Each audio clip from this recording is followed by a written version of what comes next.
한반도의 평화통일에 대해 말씀드리도록 하겠습니다. 자, 먼저 한반도 통일에 대한 주변국의 입장에 대해 말씀드리겠습니다. 미국은 경제적 측면으로는 북한 지역을 개발할 수 있기 때문에 굉장히 긍정적인 측면입니다. 또한 사회적 측면에서는 미국 중심의 민주주의 질서가 새로 확립이 가능하기 때문에 굉장히 긍정적인 반응을 보이고 있고요. 그 다음에 인권 향상, 미국이 강조하는 인권 향상 또한 실현할 수 있기 때문에 굉장히 찬성하는 입장입니다. 군사적 측면에서는 이제 북핵 문제를 해결할 수 있기 때문에 긍정적으로 보고 있고요. 일본의 입장은 애매모호합니다. 왜냐? 일본은 현재 북한과의 청구권 문제가 해결되지 않았기 때문입니다. 우리나라와 국가 간 국가의 청구권은 해결됐지만 일본과 북한과의 국가 간 청구권의 문제가 해결되지 않아 만약에 통일이 된다면 그 문제가 핵심이 될 것으로 예상이 됩니다. 자, 러시아는 유라시아 철도에 대해서 개발할 수 있기 때문에 상대적으로 중국보다는 긍정적인 입장을 취하는데요. 그렇지만 정치적 측면에서는 미국과 중국 모두를 견제할 수 있는 통일한국이 중립국적인 입장을 취하기를 바라고 있습니다. 그 유라시아 철도 얘기 좀 더 있습니까? 예. 다음에 뒤에서 나옵니다. 지금 하세요. 이제 유라시아 철도가 연결되면 이제 부산부터 포르투갈, 리스본, 포르투까지 연결되는데 여기 쓰기 쏠쏠합니다. 그 예전에 내가 설명한 거죠? 네. 다음은 중국입니다. 우리나라 통일을 제일로 반대하는 국가라고 생각하시면 됩니다. 쉽게 말해서 중국은 정치적 측면에서 공산주의를 채택하고 있는데요. 만약에 통일한국이 될 경우 민주주의 질서가 확실한 우리나라에서 중국으로 인한 중국 본토까지 민주화 질서 열기와 그게 퍼질 수 있기 때문에 그 공산 체제를 흔들 가능성이 있어서 중국은 상대적으로 반대라는 입장이고요. 그 다음에 북한이 아무리 핵실험하고 모나지만 그래도 완충지대 역할을 하는데 그 역할마저 사라지게 되면서 중국은 반대를 하는 입장입니다. 동북 삼성이 뭐죠? 동북 삼성은 이제 중국에 그나마 찬성하는 쪽인 입장인데요. 이제 북한을 개발하면서 그 옆에 있는 동북 삼성, 라오닝성, 해룡장성, 지린성, 그 삼성을 이제 지린성은 아닌데 지린성은 만주 쪽인데? 그거까지 저는 그거 은근슬쩍 넘어가려고 한다. 라오닝 삼성, 라오닝 거기 문상? 거기가 개발할 수 있어서 그 점에 대해서는 긍정적으로 생각하는 편입니다. 다음은 통일비용과 분담비용에 대해 말씀드리도록 하겠습니다. 자, 통일비용은 크게 말해서 생산적인 투자비용입니다. 즉 우리나라 최대 통일부 자료에 의하면 최대 4,800조 정도가 30년 박수! 근데 이 비용은 우리가 투자를 하면 우리 세대는 아니에요. 다음 세대들은. 하지만 다음 세대에는 우리 미래 세대는 북한을 통해서 우리가 점점 더 발전할 수 있게 되는 겁니다. 그렇지만 분담비용은 소모적인 지출 비용으로서 우리가 매년 국방비는 39조씩 발표하고 있습니다. 매년 39조인데 그게 1950년부터 1953년부터 2023년까지 현재까지도 계속 발표하고 있는데 이게 분담이 계속된다면 언제까지 될 수 있습니까? 언제까지 하실 겁니까?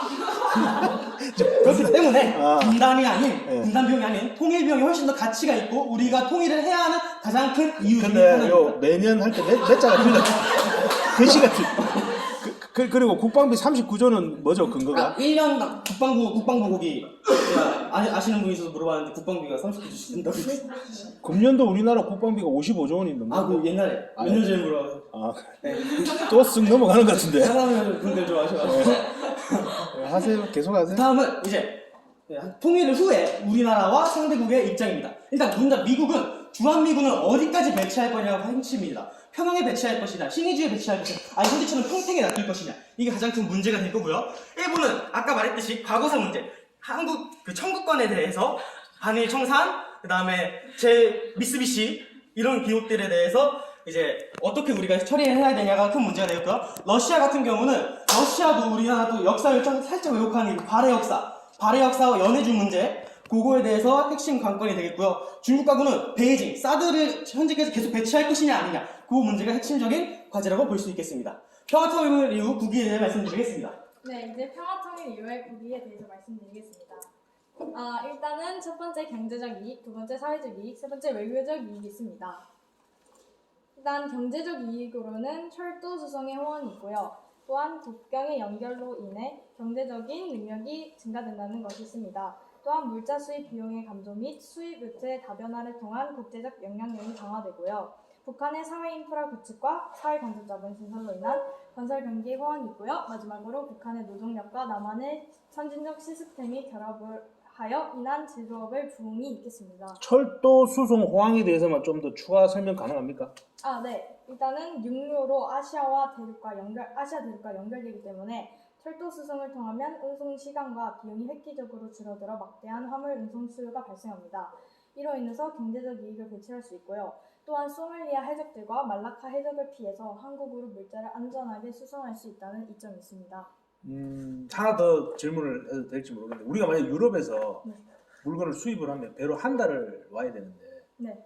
만약에 아까 저 친구가 얘기했던 리스본에서 이제 우리가 이제 슈퍼 KTX 있죠. 네. 네, 그걸로 와서 물건을 가지고 오면 며칠 만에 올 수 있는지 아세요?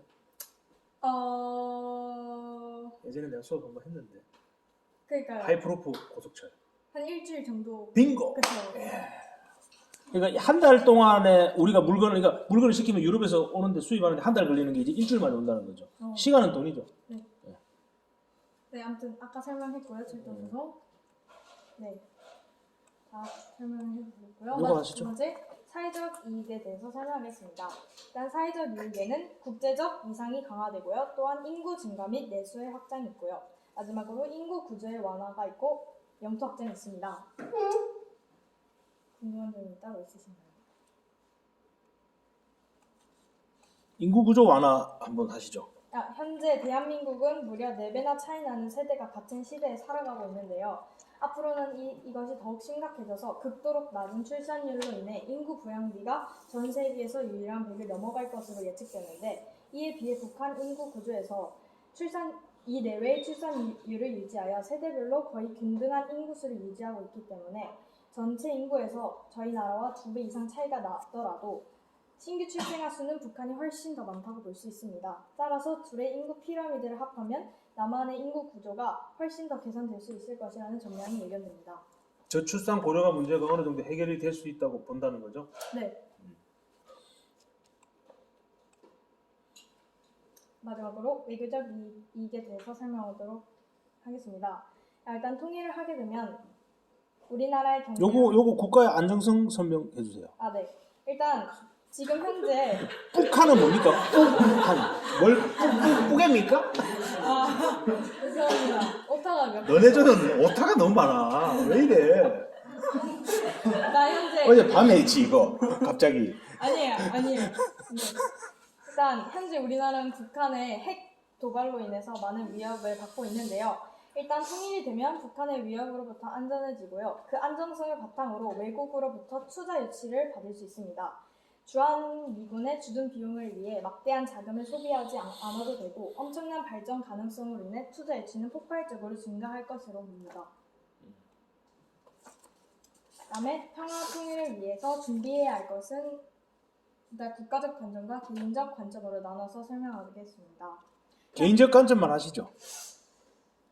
개인적 관점은 굉장히 간단한데요. 일단 서로에 대한 문화의 차이를 이해하고요.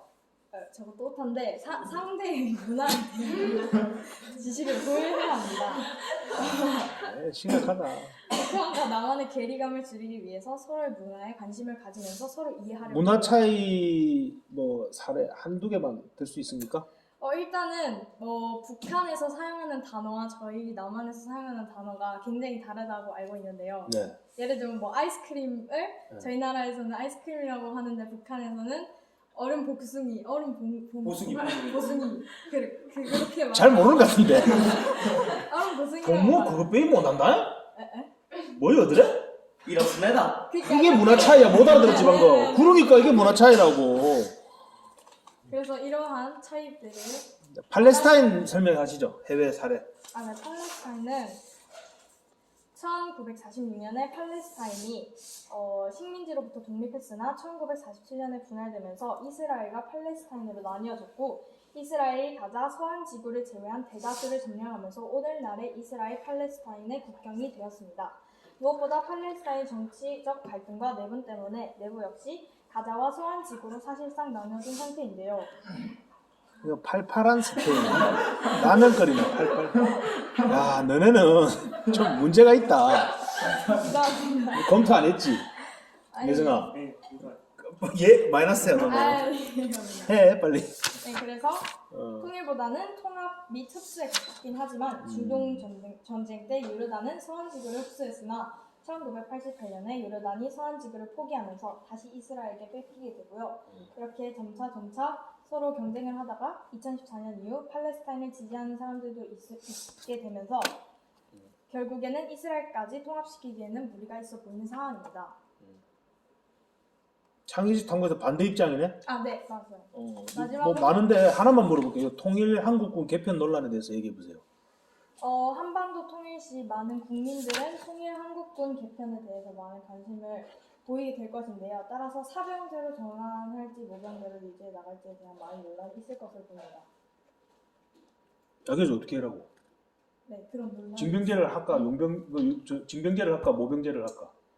어, 6월 오피니언이 궁금하다는 거야. 그 얘기를 제가 생각했을 때는 징병제 지금 생각하지 말고 기존에 고민 안 했나? 저는 모병제를 생각하고 있습니다. 얘는 징병이란데? 아니 징병제 아니. 모병이에요? 네네. 계속하세요. 왜냐면은 일단 지금 미국도 그렇고 전체적으로 다들 징병제가 아닌 모병제를 선호하고 있는 만큼 우리나라도 이제 종전이 된 나라, 통일이 되면 종전이 된 거잖아요. 그래서 딱히 강제적으로 의무적으로 끌고 갈 필요가 없다고 생각하기 때문에 원하는 사람들만 자원해서 가는 모병제를 선택하는 게 좋다고 생각합니다. 근데 지금은 북한하고 대치를 하니까 이제 징병이 필요하지만 네. 통일을 하면은 징병이 필요 없고 모병만 해서 병력을 좀 감축해도 된다 이 말이잖아. 예. 네. 근데 통일을 하게 되면은 북한보다 더 강한 중국과 러시아를 압록강과 두만강에서 우리가 접경을 해야 되는데 네, 맞습니다. 어떻게 해야 돼? 바로 그 점이 우리가 통일을 할 때 우리가 해결해야 할 과제. 그리고 미국과 긴밀한 협조하고 중국과도 협상하고 러시아와도 어떻게 해서 관계를 맺어서 잘 맺어서 좋은 친선을 맺어서 그러한 우리 한반도의 평화와 나아가 동북아시아의 평화, 세계 평화에 이바지할 수 있도록 만드는 게 우리 스스로가 지금 해야 할 과제입니다. 그러니까 중국이 넘어온다고 더 강한 군대가 있으면 우리도 네. 군대가 더 필요할 거 아니야. 네. 어떻게 해야 돼?